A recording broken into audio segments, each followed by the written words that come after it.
The end of the season was really fantastic. I think it's like 14 or 15 wins out of 18 or 19 race days. It's also nice to see my parents back. They really helped me on my project. I don't see them a lot, but they work a lot for me. I think nobody see that, but they really help me, support me for the travels. I mean, I left home, I think 16 or 17 years old to go in Besançon for the mountain bike. And I was still a kid. And when you go there, apartment and everything, you're never sure that you will follow the good line, because you start to go with discover party, girls, every type of people. And I just stay focused on my project, be one of the best cycling in the world. And I think I just need to follow that line, and it will maybe work. I just need to make sure I give the good mentality on interview, on my way of racing. Don't make a sprinter in the barriers on things like this, because make a rider crash. This is really not things that I want to show to the young riders who start cycling. Every time I cross the finish line, I'm shouting yeah, because I'm really happy, and it's just something that happened only on the bike race when I win it.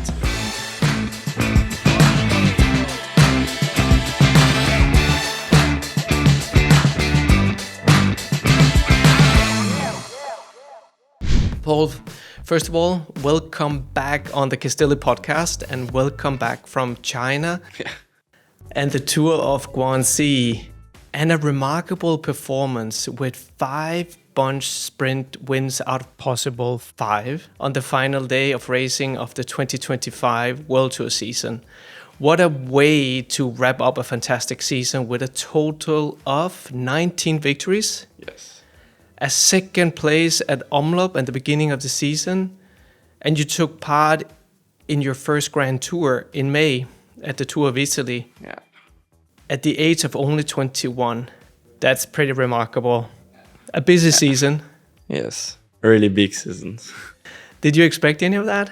No, not so many victories. I had a nice idea at the start of the year to make some good results, but the end of the season was really fantastic. The last 2 months, I think it's like 14 or 15 wins out of 18 or 19 race days. Yeah. So that was really incredible.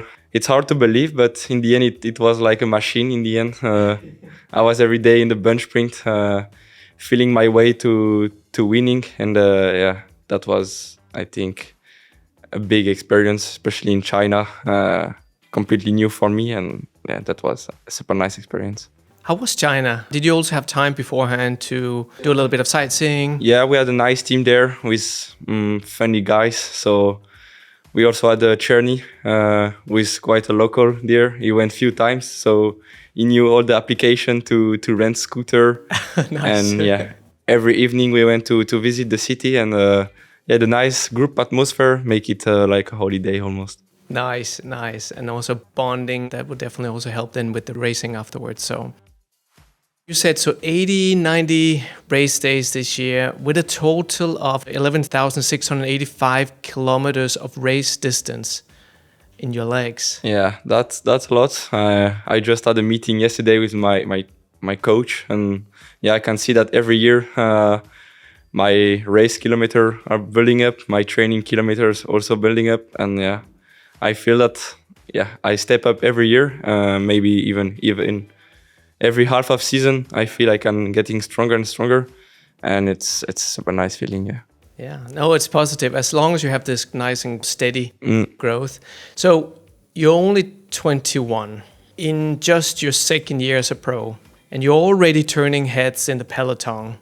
You got 24 wins to your name in only 2 seasons, which actually makes you the most successful rider of your generation, ahead of guys like Remco Evenepoel, Tadej Pogačar, Mathieu van der Poel, and even Peter Sagan at the same age. Yeah, that sound nice for sure. At the end of the season was just crazy. 15 wins almost in a row makes my name in the peloton much bigger than it was 1 year or 2 years ago. But in 2 years only, my 2 first pro season were really successful. I mean, I just had a bad crash last year in Tour of Britain, but for all the rest, I had incredible legs, and also the team around me is really supporting me. So I feel really grateful about that, and I hope it will continue. I'm sure it will continue, yeah. And it's also impressive to think about when you and we last talked less than a year ago when we were on the Castelli podcast for the first time. And we talked about your way into cycling. I think you got inspired by your dad to moving into cycling. And then you were very strong in mountain biking. I think you even clinched the bronze medal at the 2022 Junior Mountain Bike World Championships in Ligier. Yeah.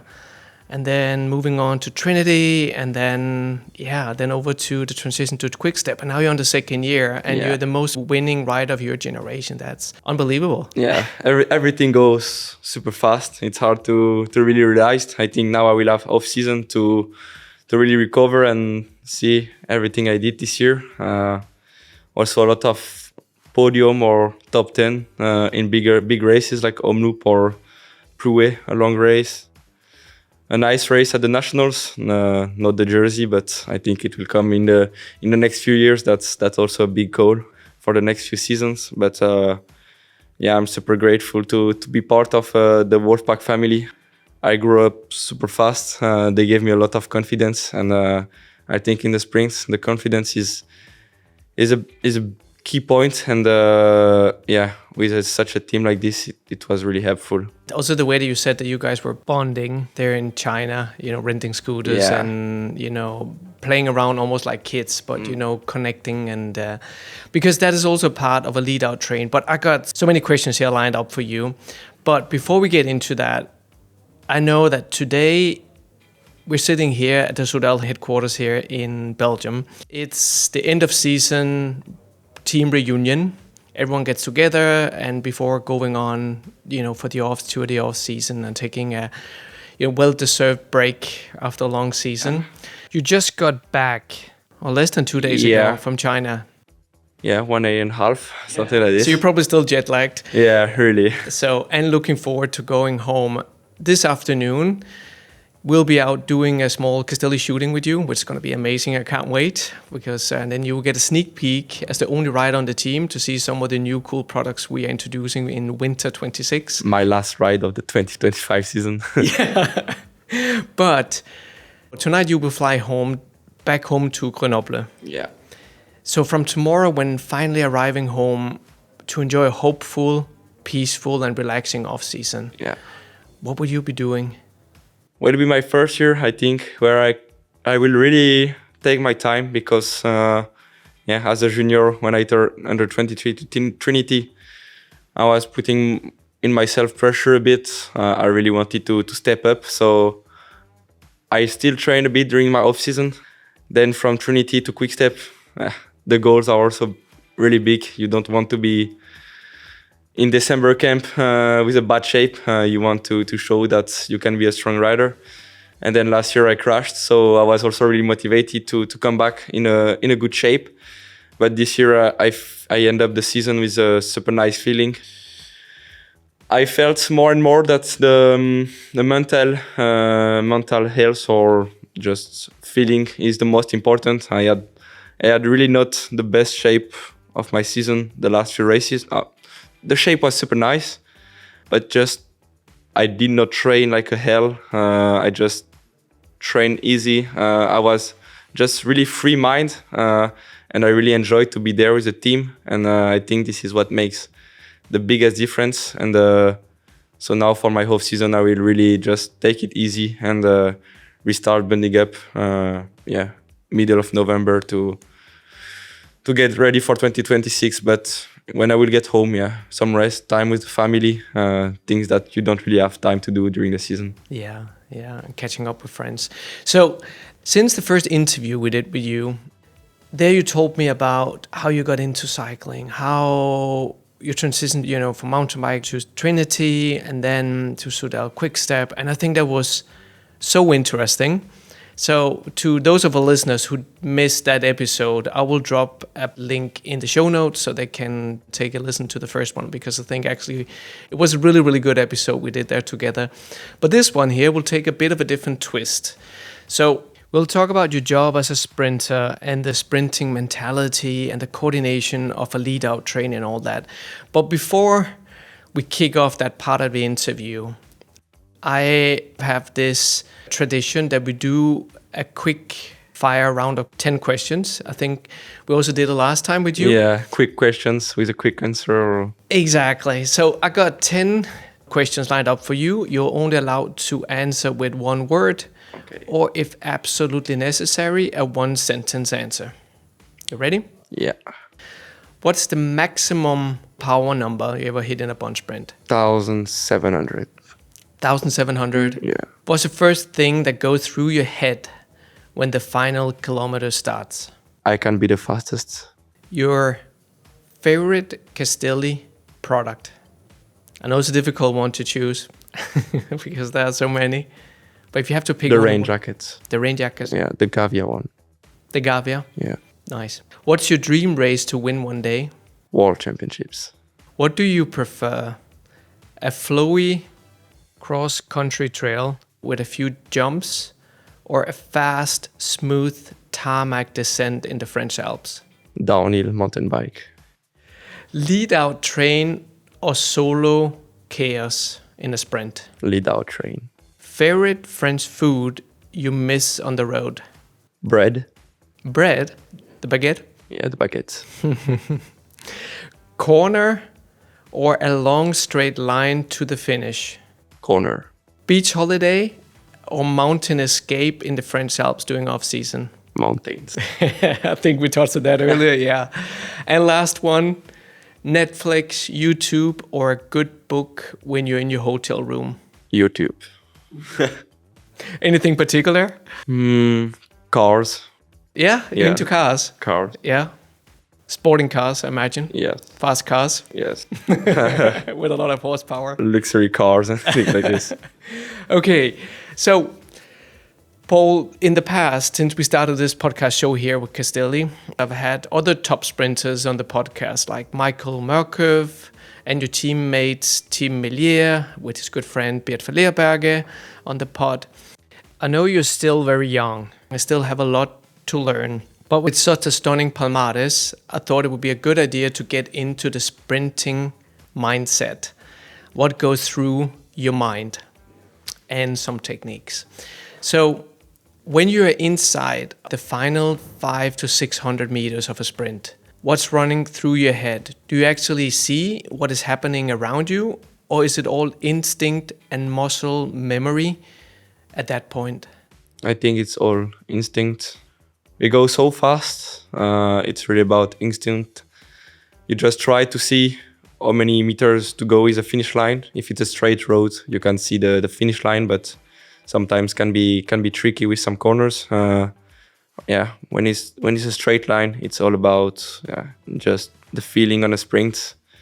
And I think from there, the confidence make the choice difference depending if you're confident or not, and also if you have free mindset or not. But the confidence can make big difference. Like I talk a lot with team already. It's better to do a sprint than just stay in the wheels and be boxed in. In China, that was the risk with huge roads, like 5-lane roads. You go 70k an hour, and from the moment you take the wind, it gets really hard, but you need to take the wind sometimes to make sure you can go to your sprint. Like I think stage 4 or 5, I just had to start 300 meters to go, and I just stay on the saddle till the finish line. Was not my fastest sprint, but in the end I won. There is few times where, like in Plouay, I was maybe a bit scared, take the wind, and then you just box in, and you cannot sprint, and then you get really nervous after the finish line. So now my last few races, I just make sure I had space in the last 200 meters to go. And then I just show my strength in the final 200 meters to go. So that is also, of course, helped by your teammates, if there's still the lead out train. So you're following the guy in front of you, which I think in China, you had Joseph, and then last lead out man was Dries. Yes. Dries van Kesteren, We raced together a lot this year, already from the beginning of the season. but he was not so confident on himself, what he could do. He rode a lot for what was the name of Total Energy before, and he was the leader there, so he could do his own sprint every time there, but he had no lead out also, so it was a bit like chaotic sprint. And now, it was hard at the start of the season, but now we did Slovakia, was a smaller bunch, easier level maybe, and so I could really learn from Yves Lampaert there, because Yves Lampaert was the second last guy. Yeah. And yeah, there he get confidence. I also get confident on his wheel because he dropped me every time on the line. And then we went to Croatia, a bit stronger bench, stronger field, but he make it again very well. So he was confident. I was also super confident. And then in China, we just did again the same. I just stay in his wheel the last 5K, and then he always dropped me in the best condition, and that was super nice connection. Yeah. So the drop off or launch mark will be the last 200 meters. That 200 meters, that's the best. Yeah. Yeah. Is it sometimes difficult to get that little bit of extra acceleration? So like when you said when Dries, when Lampi, when they dropped you off with the last 200 meters, then it's your turn. Yeah, I have quite a good kick on my sprints. I think that's my strongest point on the sprint. I can really like push 1,600, 1,700 watts straight, and then I get really 2K an hour speeds faster than the others. Yeah. And sometimes they come back in the last 50 meters of the sprint, but that's too late already. So that's my strongest point. I think compared to Tim Merlier, Tim is really strong, but he don't have the same kick as me. I have, I think, the strongest kick, but he have the strongest 10 seconds, I think. Yeah. So we are different sprinter, but we can really learn from each other. From each other, yeah. Plus also then you have, I imagine especially in Slovakia and in China, you also have then other sprinters knowing that you are the one to beat or you are the fastest. So they're probably going to try to take your wheel or with the teammates maybe try to box you in, as you said before. And that's an advantage. Yeah? Because when Tell me about it. When they go in your wheel, you have more space to find your way. They are fighting to be in your wheel. I already had to do a lead out for team in Grenoble game. And he wanted me to be on his wheel and overtake him maybe 500 meters to go and start my lead out. But in his wheel was just a big chaos. Like every sprinter want to be on his wheel. Every sprinter, we don't have lead out, and it happens a lot sometimes. And when everybody who fights to be in your wheel, you will always have space to move up to the front. Yeah. That's also a risk, because if you start too early, they are in your wheel and they can overtake you. But I like to start my sprint from the front, like be in the top 2 or 3 in the last 200 meters to go, compared to Tim, who really likes to come from behind. But I think it's an advantage to have riders in your wheel and not in front of you. So tell me about the art of the lead out when it comes to perfecting a lead out. I mean, let's start with the number of riders to have the perfect lead out train. How many riders would there be coming into the last kilometer? 3, 4? Including yourself? 3 maximum. 4 is too much because it's really hard to follow the teammates. The first one have space, second one already difficult. Like for example, when we are 5K to go and the bunch is like really organized, blocking almost all the roads, I prefer to be like second or third line instead of last line of the lead out, because then it's further back you are in the bunch, more it's fight. Yeah. So I really prefer to be a bit more in front. It's more relaxed. And then coming in the last K, it's nice to be with 2 or 3 and coming with speed to really do the last K as fast as possible. Let's say you come into the Flamme Rouge last kilometer. Flamme Rouge. The Flamme Rouge, exactly. And already here, I already get goosebumps just mentioning that. I can already imagine you and the whole Soudal Quick Step train coming in on the Flamme Rouge. But then, you know, what goes on? Because then there is the team, then there are multiple other teams also, again, trying to bring their sprinter to the front. A lot of times you see that there are 2 lines that goes on both sides of the road that they're opening, and then there's this big gap in the middle. take us from that moment and then all the way to the finish line. What is happening, and when is the third rider going to drop and give space to the second rider, and so on? Yeah, the goal, a good lead-out rider is a rider who can always give space to his sprinter, make sure he never get boxed in, and also make his sprinter in the last 200 meters as fresh as possible, taking the corners really smooth, try not to break, so you have to choose good lines. I just follow Dries in the last few races, and that really works well. It's sometimes more difficult when you're with a younger team, like in Poland. They all want to do their best for me, but yeah, they were braking a lot, accelerating, and that's break the legs of a sprinter. So the goal is really like to be in the last K, smooth pace, fast as possible, and never lose the speed, because every time you lose the speed, you just lose power for the final 200 meters. And plus then both Dries, also Joseph and others, and Lampers we talked about, when they bring you to the front, if they see there's a gap, like with 500-600 meters to go, when they take that gap, they need to make sure also that there's space for two riders every time and not just one. So it's a big calculation and a lot of experience behind those decisions. Yeah, that's a lot about experience.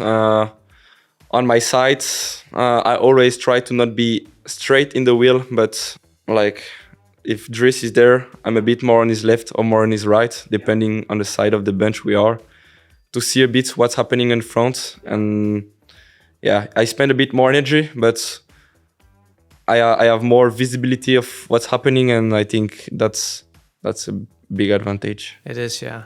I mean, I assume there's even no time to even shout at each other or give signals, because the speed is so pace high. Is so high, exactly. Yeah. How often do you, with the team, train the lead out? Because there's not that many days of the year, but you could actually get everyone together. Maybe in Calpe in December and January, or I think we train to see how fast we can go with the train, to see who's going to be the last guy. Yeah. But in the end, the best is to work it on the race. The best was to do Slovakia. There we could really find each other in the bench, and I think it's the best training you can do. Be on the smaller race where you can do your things, because you can every time train in Calpe, but in Calpe you will always have space. Yeah. Nobody will try to take your wheel or try to take the wheel of your lead out. So the best is to train on the race, repeat, and then it just come. Also, it's quite nice to have experienced rider like Yves or Czerny. Yeah. And they can really help Dries, because also Dries is a super excited rider. So he can sometimes do not stupid moves, but making acceleration for nothing, or it's hard to say, but on the sprint you need to be really calm, like calm, and then the last 100 meters give everything. Because if you're too excited, 1K to go, you can sprint it to another wheel, and you just, it's just not good. But you need to be really calm. Focus on breathing and find a good way to the finish line, To stay calm, because how much of a sprint is reaction and instinct and staying calm, and how much is calculated? Because we have seen in the past also Cavendish, he said a few times that he lost some races, even some big ones, the stages, because he wasn't calm enough. Maybe he was supposed to stay that little bit longer or keep following, the last lead out man's wheel, which he didn't. We talked about it when he was on the team together with Michael Malcolm. That's nice that we keep saying the same words. Yeah, but I mean, sometimes you're in the wheel of your lead out man. It's 250 to go or something, and you see that the lead out man is losing the speeds, and you want to launch. It's sometimes hard to make the best choice, but this, I think, it is just instant confidence, and it works really well. The last 15 races, I know it will not happen every time. I think it's sometimes the mood, and you have to enjoy when it's happening like this. But it's sometimes hard to stay calm, because you see the other riders like sometimes, like the first stage in China, I think 1K to go, we were maybe like top 30 or 40. And we really came back with speed, and that helped me to win. But I was thinking sometime, Dries, go. And he was keep waiting. And I thought, fuck, maybe I will never get there. Yeah. And in the end, Czerny overtake us and just bring us there to the front. And yeah, in the end, I was, luckily I just stay calm there, because otherwise you overtake a lead out man and then you just do the job that you don't have to do. Yeah. So, and maybe exposing yourself to the wind or jumping on the wheel of another sprinter who might open earlier. And then, that sprinter might not even have enough power then to take it all the way to the finish line. And maybe you're just left there in the middle of no man's land. Yes. So, or boxed in or something. I think every lead out man try to do his job to 500 meters to go. Yeah. And then it's almost every sprinter together. The goal is to try to look which rider have a teammate or which sprinter is used to start from 300 meters to go. I really like to have an overview from behind to see, like, for example, in China, DSM had two sprinter. What was the name? A rider who won at the Giro. Was it Casper van Uden? Yeah, and Pavel Bittner. Yes, exactly. Yeah. So I knew they go really fast, and every time they start like 500 meters to go, and I knew if I had to be on the wheel, because two sprinters together, they can do 500 meters in less than 30 seconds. So 2 times I think in China I just follow DSM. In the final K, I asked to Dries to bring me into the wheel of DSM, and then DSM, the first sprinter started his sprint with the real sprinter in the wheel, and then Bittner started every time quite early, like 250 to go, and I always had that chance to revive like 70 meters to go with a really high speed, because I was in the wheel of a sprinter already. Yeah. They were every time doing the last 500 meters pretty fast. So if you can be in the wheel of someone who is fast and bring you to the speeds, that's a big advantage. I mean, he was sprinting 250 meters to go, like maybe 72k an hour. And I just had to wait that he slowed down to 71k an hour maybe, and start my sprint to go back to 73 or 2k an hour. And that was a big advantage, because it's hard to find a lead out rider who can go to above 70k an hour. Yeah. So if you can be in the wheel of a sprinter, that's also nice. That's also nice. And of course, then knowing him that, mentally, physically, you also can beat the person. Yeah.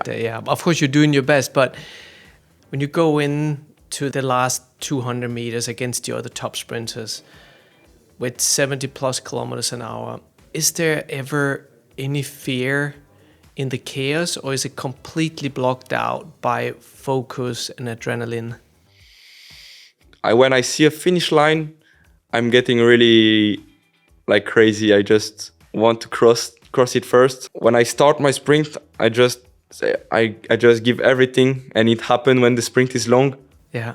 I start to say, now get aero as possible. Like first I say just push as hard as possible, and then just get aero, because when you go above 74k an hour, it's almost impossible to overtake. So the goal is to keep the speed high. This is why I stay one day on the saddle during the sprint. I just thought, I just need to keep the speed. I don't need to push huge power, just keep the speed, and that works a few times this year. Yeah.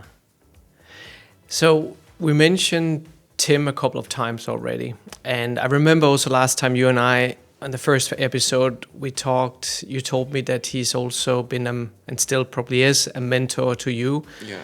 And taught you the ropes of sprinting. I remember you telling me that you beat Tim once. Was you doing a training ride? Yeah, a few times now. Oh, Tim.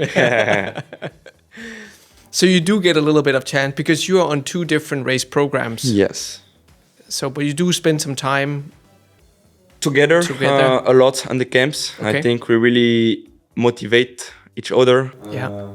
I think every winter we break the record of peak power. That's super nice to sprint each other. I mean, can be like a rivalry, but for us it's really not. I call him Papi, and he called me the young guy, mon enfant.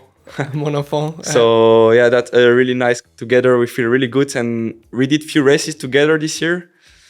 I try to be a lead out man for him because I really want to give my best for him. But as a sprinter, it's really difficult. I feel more pressure when I need to do a lead out for team than when I need to do my own sprints. Yeah.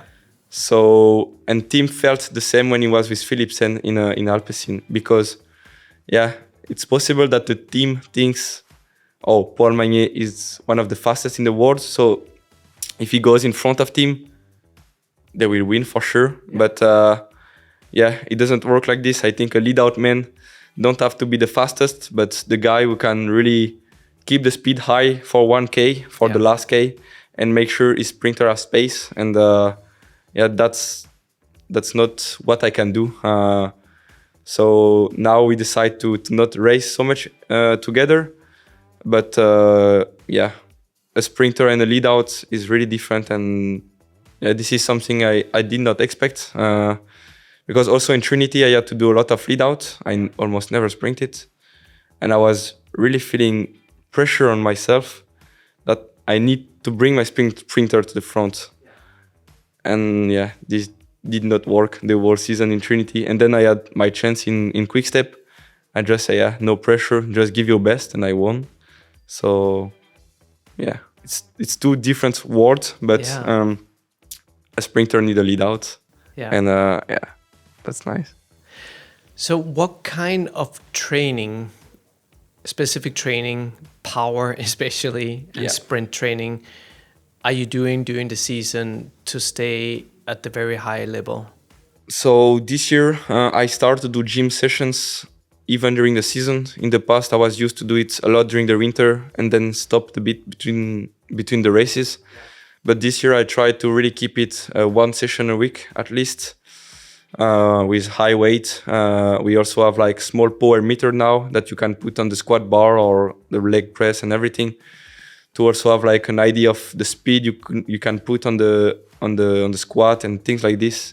That's to really interesting. To really focus on, like for example, on the squats, I can go 120, 130, 140 kilo, but we try to see, because like power is a combination of speed and weight.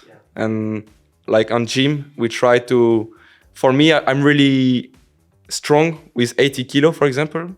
With 80 kilo, I can push the strongest power at the gym. But my goal is to get it to 130 kilo, my strongest power. Because when I push 130 kilo, I can push the bar, but the bar don't go fast at all. And when I'm with 80 kilo, I can push the bar really fast, and the combination give the biggest power. I don't know if you understand. Yeah, that makes sense.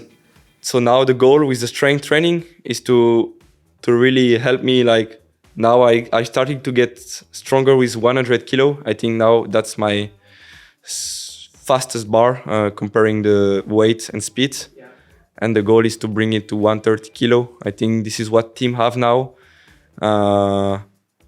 So this you need to train your body, your muscles to react fast, to react with big weight. And this is what we try to train a lot during the winter and maintain during the season. But for this, we also work like without weights, like box jump and things like this, to make the fiber really reactive. Yeah. And that's what I train a lot at the gym. That's make big difference. I love gym. I like to be on the bike, but during the season, I also really like to go to the gym. I put my music and I feel in the mood. That's a nice mood. I did a bit too much last year, so I get like over 80 kilo. Okay. That was a bit too much, but now I try to really, focus on not gaining too much weight. After my crash, I also wanted to build up my muscles, so I took creatine, whey, and my muscle just exploding in few months. But now I really try to focus on my weights and power to get the the best weight power number. Yeah, the power to weight number. Yeah, power to weight number. Depending on your race calendar, of course, but then you go once or twice to the gym during the season? Yeah. Maybe in winter 3 times? Yeah, winter 2 or 3 times. With the bad weather, it's also nice to go to get some hours at the gym and a bit less on the bike. Yeah. So also with the gym, when you're home, you probably also know some of the other people going to the gym that are not cyclists, and it's always a different way also to socialize with people outside of for sure. riding bikes. Yeah, that's nice to like. I also like to go sometimes with my girlfriend just to the restaurants into the city. You just see people get socialized. I mean, I also stopped school and I felt, fuck, now I'm at home. I do my training. And then I want to see my friends, but they are all at school or working. So that was a bit harder to start, but now I get new friends who are not cyclists and have time to really discuss about something else than the bike. And at the gym, I can also find like a sociabilization. Yeah.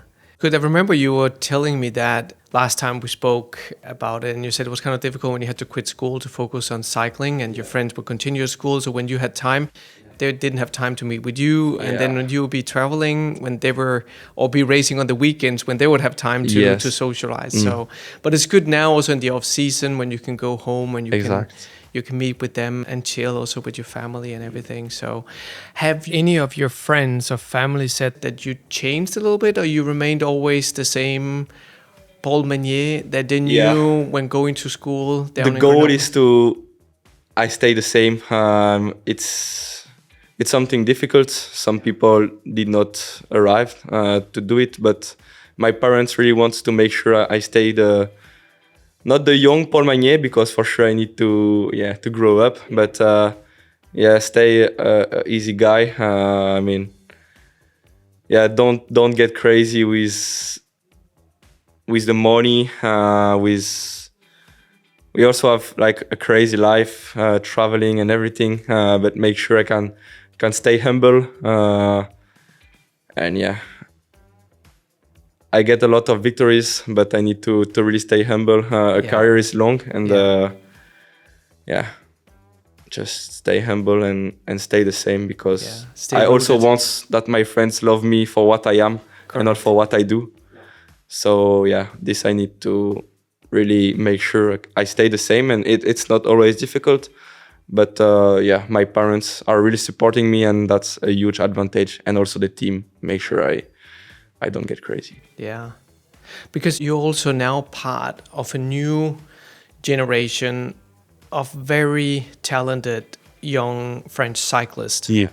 You also have another one on the team like Valentin. I mean, there are many other French riders. I mean, I think the French cycling era of the moment is in a very positive direction. I think France is the country we get the most wins this year, in front of Belgium. In front of Belgium? Yes. Wow. So, it means, the French cycling is really getting higher and higher. And I think we all pushed each other, stronger and stronger. I mean, in the Tour, Kevin Vauquelin did an amazing performance. Now also Paul Sexas. Yeah. Really stepping up really fast. And I'm not the same type of rider. They are more climbers and punchy riders. But like for me on the sprint, I also have Coy, which is younger like me, Mathieu Brennan, also a new star of cycling. So it really pushed each other to get stronger and stronger, and I think this is really nice. Yeah. France has always had this incredible cycling heritage. So it's incredible to see this new great generation of riders today. And but also after all these victories you have had, I mean, there is a bit of responsibility representing also this new wave of riders. Mm-hmm. Do you feel that things have changed the last 12 months in France with you? Are there more attention on yourself as a persona? Yeah, to give example, now a lot of people are maybe fan of me or really watching at me, and I just need to make sure I give the not advice, but the good mentality on interview, on my way of racing. Don't like make a sprinter in the barriers on things like this, because make a rider crash. This is really not things that I want to show to the young riders who start cycling. For me, the goal is to really give the motivation to the young riders to get into cycling, because it gives a lot of emotions. Every time I cross the finish line, I have not goosebumps, but like every time I cross the finish line, I'm shouting like, yeah, because I'm really happy, and this is something I could not do. Like if it was like, I will not do like this. If I just, I don't know, see my girlfriend or something like this.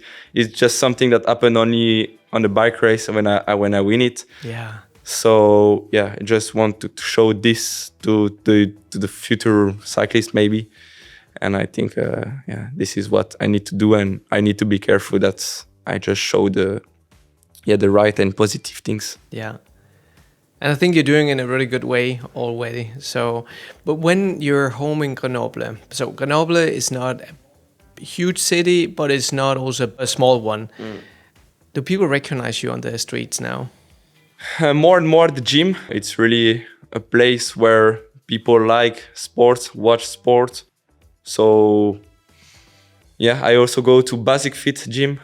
They sponsored the tour this year. So I think there is maybe few cyclists who start to go to Basic Fit. It's also maybe the cheapest gym. So a lot of random people going there. And yeah, that's quite nice. And then on the bike, I think it doesn't really change, because there is not so many cyclists where I go on the right,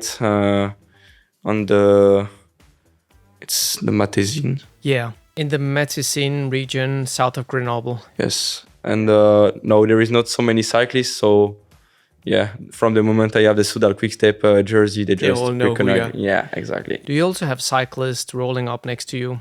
Yeah, they do. But I like to talk when the guy I feel is quite a good level. Like if doesn't affect my training. Yeah, I really like to ride with some guys, just talking and making the training a bit more funny. But now I will move with my girlfriend. We went already, it's 2 months now, south of France, close to Nice. Oh, nice. She's studying there. So yeah, it's also nice for me, a bit more of sun. A bit more of traffic for sure, need to be careful. But during the winter it will get better, and also a lot of cyclists, so pro cyclists. So will be few nice training rides, I think, during this winter. It's very nice down there at the Côte d'Azur. Yeah, that's a lot of cyclists. It's also very easy with the airport. I mean, from Grenoble, I had to always go to Lyon, 1 hour 15 drive. From Nice, it's 20 minutes drive to the airport. Also, the airport is big. Yeah. So that will be an advantage, because when you have to fly back home on Monday after a race, like Monday in the morning, it can be annoying because you lose your Monday, which is normally the rest day. Yeah. So from Nice, I could fly like Sunday evening, and that would be nice, like sleeping at home Sunday evening and just have an easy Monday. Yeah. I think a lot of the professional cyclists and athletes who are based in Monaco, or like French athletes around Nice, everyone told me that it's super convenient there with the airport, getting around the world and to the race you need to go to. Yeah. And beautiful weather. You got fantastic mountains. You can also find flat roads, rolling, rolling roads. So it's amazing down there. A couple of friends living there of mine, they told me, I think in 1 year I caught them all, if it's true, but they said it only rains like 4 or 5 days a year. Yeah, it's crazy. But I think I caught all 4 or 5 doing one stay there. So I know if 100% true. But no, they said it hardly ever rains. Yeah. So that's super nice. There is less trails for the mountain bike. So if I really want to keep mountain bike on my training, I will need to go home a few times, but that will not be a problem. It's also nice to see my parents back. They really helped me on my project. It's also hard for me to... I don't see them a lot, but they work a lot for me. I think nobody see that, and it's maybe good like this. But they really help me support me for the travels. I mean, I left home, I think, 16 or 17 years old to go in Besançon for the mountain bike. Yeah. And I was still a kid. And when you go there, apartment and everything, you're never sure that you will follow the good line, because you start to go with discover party, girls, every type of people. And I just stay focused on my project, be one of the best cycling in the world. And I think I just need to follow that line, and it will maybe work. Yeah, well, I think it is already working. yeah, it's already working, but I'm still dreaming about more. Well, you have to, don't just aim for the moon, aim for the universe. Yeah. I mean, you always need to dream higher. And I'm pretty sure on your list of other dream races to win one day, you mentioned one here earlier, but there's probably at least 2 or 3 of the monuments, like San Remo, Roubaix, the Flanders, maybe, I don't know. Yes. But a green jersey at the Tour, including a couple of stages, That's all my goals. The World Championship jersey, or the Rainbow jersey, you mentioned that. Yeah. It's who knows? I mean, you have been. I don't want to put you into any box, but I read I don't remember if it was L'Equipe last year. Somebody there, a journalist, already put you in a box comparing you to the Grand Bernardino. But you're still very young. You still need to find out also not only your potential, but what kind of cyclist you are. Because are you a pure sprinter? Are you a puncher? Are you a classic specialist? Are you an all-rounder? I mean, I think there's still a lot there to discover. Yeah. I mean, how do you see yourself? And that's a wrap of this week's episode. As mentioned at the beginning of the episode, we have decided to split the interview into 2 parts due to its length. So stay tuned for next week's episode, where we'll delve into the life of a World Tour sprinter, how to organize a lead-out train, how much of a sprint is instinct versus calculation, plus tips on how you can become a better sprinter. And make sure to hit the follow button wherever you get your podcast so you don't miss any future episodes, and you can help us reach more cyclists and athletes by leaving a review or rating us on Spotify or Apple Podcast. We truly appreciate your support. Merci beaucoup, grazie, danke, thank you everyone, and see you next week. A bientôt.